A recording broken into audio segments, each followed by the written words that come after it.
bubuhusan yan para umangat. Tapos ito, yan. Ano yan? Tie beam. Tapos ito na, hinuhukay na. Tie beam din yan, tie beam. Tapos ito na yung demolish. Yung poste yan, footings ng poste ng ng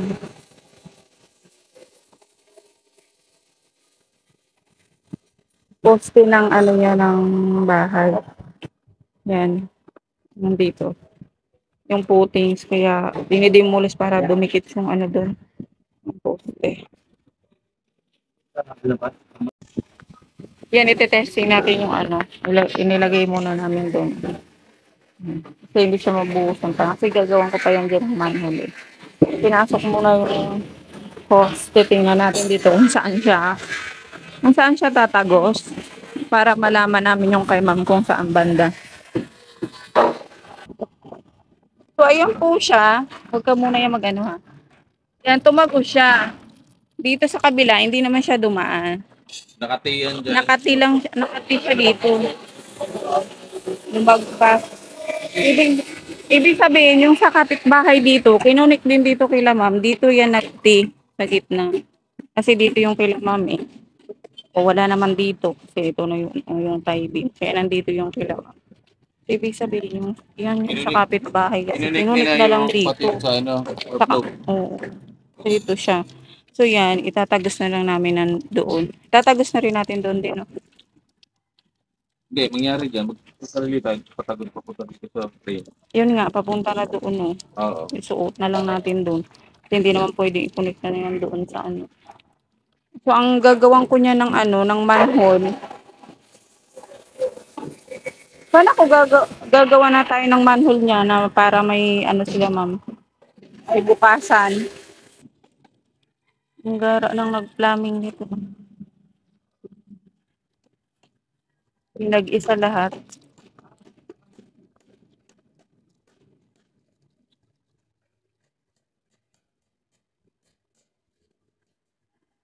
Ito yun, hinugot muna namin yung dyan. So, kumbaga, inano lang, tinutok. Hindi naka-elbow, hindi man lang nakati. Kasi sinama nila yung doon. Eh. Talagang binutas lang, pinutok ng ganyan. Tapos nilagyan ng, ano, ng bulkasi. Yan po dyan dito. Yan, nakatutok lang siya dyan. Papunta na doon. Tapos ang gagawin namin dyan, i-elbowhan natin. Kasi para sarili, ano na nila man dito, manhole. Ito po kasi ano, 'di ba, kahapon nakakunik lang yan siya. Yung nakatumbok lang lahat, walang key. Kasama yung sa kapitbahay, nagti dito kila ma'am. Hindi ko lang alam kung nagti na o tinumbok lang din. Tapos, isa sila dito pati safety. Ang problema nito pag kinunik natin yan sa kapitbahay, kung pati septic niya nandito, dito dadaan sa manhole nila ma'am. Yun nga, ito kung antik ko pinakakunik dito. Ano na lang yan, kasi kung ako din naman si kapitbahay, magsasariling ano ako. I-off na lang natin. I-off na lang yan sa kanila, para dito na lang, kasi kila ma'am naman to eh. So, yun na lang po yung gawin namin solution ma'am, kasi hindi na namin pwede anuhin yung pathway, kasi nga aanuhin na kami ng ipek. Kasi po, kung masilip niya yung ilalim, nandun po yung pinaka main line ng tubig, yung kulay asol. Ewan ko lang po kung makita nyo ha sa video. Yan po. Ang kulay asul dyan, na malaking tubo. Yan po, sa tubig na po yan. Ano mo nga, i-video mo nga. Yan, naka-on na yan.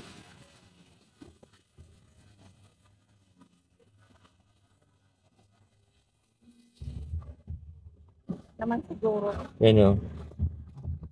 Yan. Yung kulay blue na yan, yun po yung ano, yung main na ano, main ng tubig natin dito.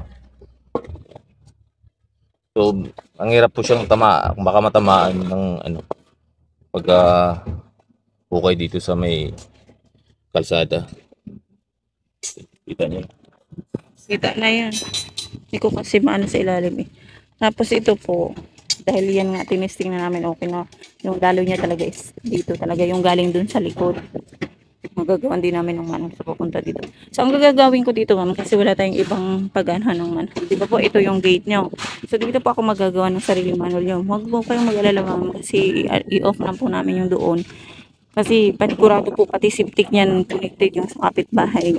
I-off namin po yung doon sa kanila. Kung ano, ipa-plumbing na lang po nila ng sarili yung kanila doon. Kasi po, ito, sa inyo po talaga ito na line. Ngayon po, dito ako magagawa ng manhole kasi hindi na po pwede dito. Tapos, hindi, mas lalo po hindi na rin dito tayo pwede magawa ng manhole kasi po, ano na po, at work na sa ano na po yan ng ipit. Kasi ito ma'am, kung mapansin nyo kahapon, di ba po, nakatumbok lang yan. Ayan po, inano na po namin siya, binukod. Naka-elbow na po siya. Ngayon po yan, inayos namin ngayong umaga. Kung kahapon po makita nyo, nakatumbok lang siya kasi nga isang linya lang siya. Ngayon po, ayan po, binukod na po namin. Kumbaga, overflow na lang po talaga papunta doon. Ito, tubig ulan. Galing sa tubig ulan. Tapos po, ano nyo, tawag nito?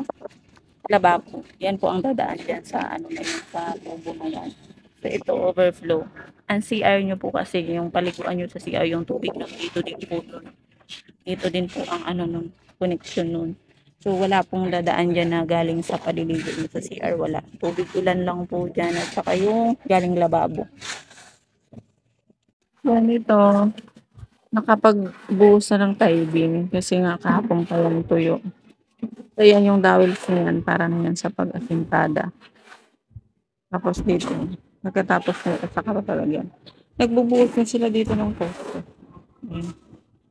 Yung poste para dito sa ng dalawa.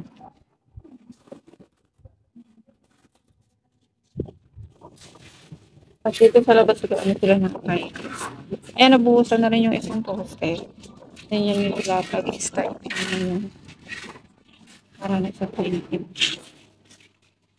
Ano yan sa Taibi.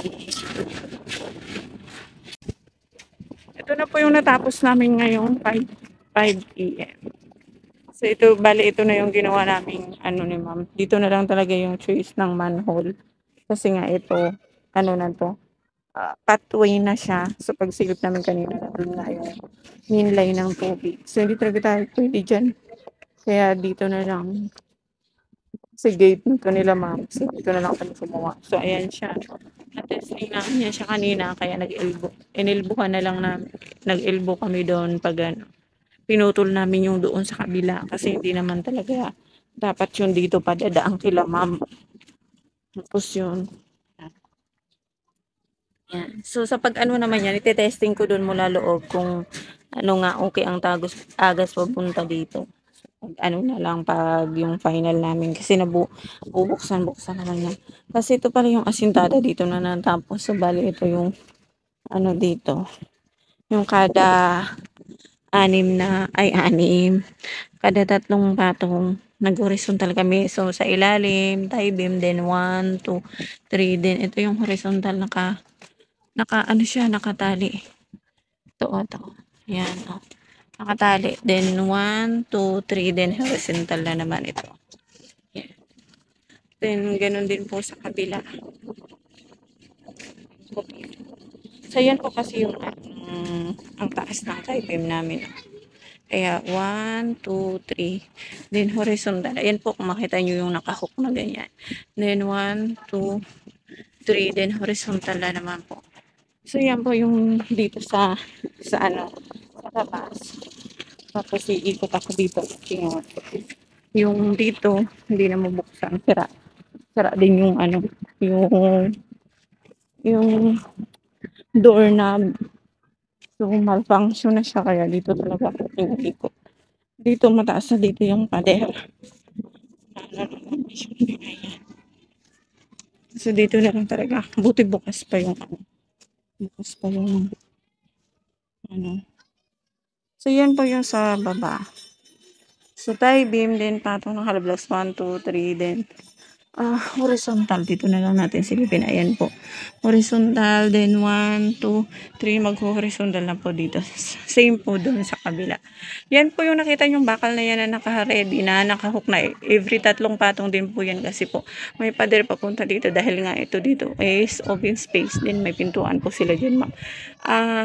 Naka-hook na rin siya sa horizontal para pag nagpader dyan, hindi lang siya yung bastang tinusok, kundi naka-hook din mismo dun sa mga horizontal.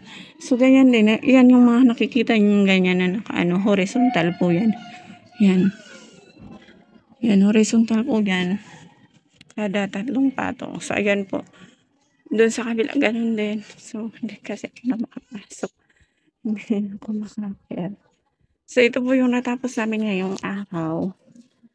Uwian na kasi nailap na. Nakauwi na sila. Naalala ko na lang. Wala pa pala akong video na natapos. Sige po.